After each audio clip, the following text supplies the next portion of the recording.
स्वागत है आपके अपने YouTube channel S life time में। गाइस, सबसे पहले मैं आपको बता देना चाहता हूँ, आपको मेरी तरफ से आपको और आपके परिवार को हैप्पी दिवाली। ठीक है, और उसी के साथ बढ़ते हैं हम अपने पहले प्रश्न की तरफ। देखिए, आज का जो हमारा टॉपिक है वो इंडियन इकोनॉमी के कुछ महत्वपूर्ण प्रश्नों पर आधारित है। ठीक है, और गाइस अगर नए तो यार चैनल को जरूर सब्सक्राइब कर लीजिएगा। तो बढ़ते हैं हम अपने पहले प्रश्न की तरफ। आज का हमारा पहला प्रश्न है, योजना आयोग द्वारा भारत को 2020 तक विकसित राष्ट्र बनाने के उद्देश्य से तैयार किया गया दृष्टि पत्र क्या था? तो इसका राइट आंसर हो जाएगा इंडिया विजन 2020। तो ये अक्सर एग्जाम में क्वेश्चन पूछ लिया जाता है, इंपॉर्टेंट क्वेश्चन है। उसके बाद बात करते हैं, भारतीय रिजर्व बैंक की स्थापना कब की गई थी? तो भारतीय रिजर्व बैंक की स्थापना 1 अप्रैल 1935 में की गई थी। इंपॉर्टेंट है क्वेश्चन, अक्सर एग्जाम में पूछा जाता है। उसके बाद, भारत में पहली पंचवर्षीय योजना कब शुरू की गई थी? तो भारत में पहली पंचवर्षीय योजना 1 अप्रैल सन 1951 को स्टार्ट की गई थी। गाइस, अगर वीडियो आपको अच्छी लग रहा हो तो यार चैनल को सब्सक्राइब करिएगा। भारत में सबसे अधिक कृषि भूमि किस फसल के अंतर्गत आता है? तो इसका राइट आंसर हो जाएगा चावल। ये भारत जो है चाइना के बाद दूसरे नंबर पर आता है चावल उत्पादन में। ठीक है, उसके बाद बात करते हैं, इस समय भारत का सबसे बड़ा राष्ट्रीयकृत उद्यम कौन सा है? तो इसका राइट आंसर हो जाएगा भारतीय रेलवे। उसके बाद बात करते हैं, राष्ट्रीय विकास परिषद का पदेन अध्यक्ष कौन होता है? तो इसका राइट आंसर हो जाएगा प्रधानमंत्री। ये भी इंपॉर्टेंट क्वेश्चन है, अक्सर एग्जाम में पूछा गया है। उसके बाद बात करते हैं, भारत का निर्माण योजना का संबंध किससे है? तो इसका राइट आंसर हो जाएगा अवस्थापन विकास से। ठीक है, उसके बाद बढ़ते हैं नेक्स्ट क्वेश्चन की तरफ। नेक्स्ट क्वेश्चन है हमारा, किस राज्य में सर्वाधिक अनुसूचित जनजातियां निवास करती हैं? तो इसका राइट आंसर हो जाएगा मध्य प्रदेश में। मध्य प्रदेश में सबसे अधिक अनुसूचित जनजातियां निवास करते हैं। उसके बाद बात करते हैं, भारत में प्रतिशत बेरोजगारी सामान्यतया किस क्षेत्र में दिखाई देती है? तो इसका राइट आंसर हो जाएगा कृषि में। इंपॉर्टेंट है क्वेश्चन। उसके बाद बात करते हैं, प्रथम पंचवर्षीय योजना में किस क्षेत्र को सर्वाधिक प्राथमिकता दी गई थी? तो इसका राइट आंसर हो जाएगा कृषि क्षेत्र को।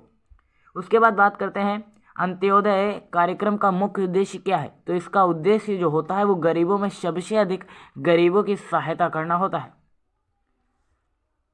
उसके बाद नेक्स्ट क्वेश्चन है, बुल एवं बियर शब्द किससे संबंधित है? तो ये शब्द शेयर बाजार से संबंधित है। इंपॉर्टेंट है क्वेश्चन। अगर आप न्यूज़ पेपर अक्सर देखते हैं तो पीछे से जो दूसरा पृष्ठ होता है उस पर ये शेयर बाजार के बारे में दिया रहता है।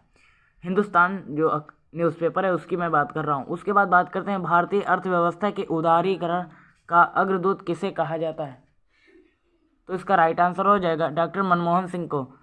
उसके बाद बात करते हैं, द्वितीय पंचवर्षीय योजना में किस क्षेत्र के विकास पर सर्वाधिक बल दिया गया? तो इसका राइट आंसर हो जाएगा उद्योग क्षेत्र। इंपॉर्टेंट है क्वेश्चन। उसके बाद बात करते हैं, भारत के ग्रामीण क्षेत्रों में पाई जाने वाली बेरोजगारी का मुख्य स्वरूप क्या होता है? तो इसका राइट आंसर हो जाएगा प्रच्छन्न बेरोजगारी। समझ रहे हैं इससे आप? ठीक है, कमेंट करके बताइएगा इसका मतलब क्या है। उसके बाद, अर्थव्यवस्था में मुद्रा के मूल्य और कीमत स्तर के बीच क्या संबंध होता है? तो ये जो संबंध होता है ये उसका विलोम होता है, प्रतिलोम होता है, उल्टा होता है। ठीक है, उसके बाद बात करते हैं, भारत की राष्ट्रीय आय में सर्वाधिक योगदान किस क्षेत्र का होता है? तो इसका राइट आंसर हो जाएगा विनिर्माण क्षेत्र का। उसके बाद बात करते हैं, भारत अंडा के उत्पादन में विश्व में कौन सा स्थान है? तो विश्व में इसका तीसरा स्थान है अंडा उत्पादन में। ठीक है, ये इंपॉर्टेंट क्वेश्चन है। ठीक है, जो जितने भी इंपॉर्टेंट क्वेश्चन हैं उनको नोट कर लीजिए और अक्सर रिवाइज भी करिए, इससे आपको आने वाले एग्जाम में बेहद ही मदद मिलेगी। उसके बाद बात करते हैं, ग्रामीण क्षेत्रों में गरीबी के आकलन है तो किस सूचकांक को आधार माना गया है? तो इसका राइट आंसर हो जाएगा कृषि श्रमिकों के उपभोक्ता मूल्य सूचकांक को, ठीक है, माना गया है। उसके बाद बात करते हैं, भारत में कर्मचारियों के महंगाई भत्ते निर्धारित करने का आधार क्या है? तो इसका आधार जो है उपभोक्ता मूल्य सूचकांक है। ठीक है, उसके बाद बात करते हैं, बजट घाटा का अर्थ क्या होता है? देखिए, बजट में घाटा या बजट घाटा होता क्या है? तो इसका मतलब ये होता है कि कुल प्राप्तियों में कुल खर्च का अंतर। समझ रहे हैं आप? इतना आपको पता ही होगा अगर आप मैथ के स्टूडेंट रहे होंगे। उसके बाद बात करते हैं, फिर भी इतना तो सभी को आता है, भुगतान संतुलन के विपरीत होने की दशा में कौन सा कदम स्थिति सुधारने में सहायक होता है? तो इसका राइट आंसर हो जाएगा अवमूल्यन। उसके बाद बात करते हैं, पंचवर्षीय योजनाओं के इतिहास में भारत की सर्वाधिक असफल योजना किस योजना को माना जाता है? तो इसका राइट आंसर हो जाएगा तृतीय योजना, जो पंचवर्षीय तृतीय योजना हुई।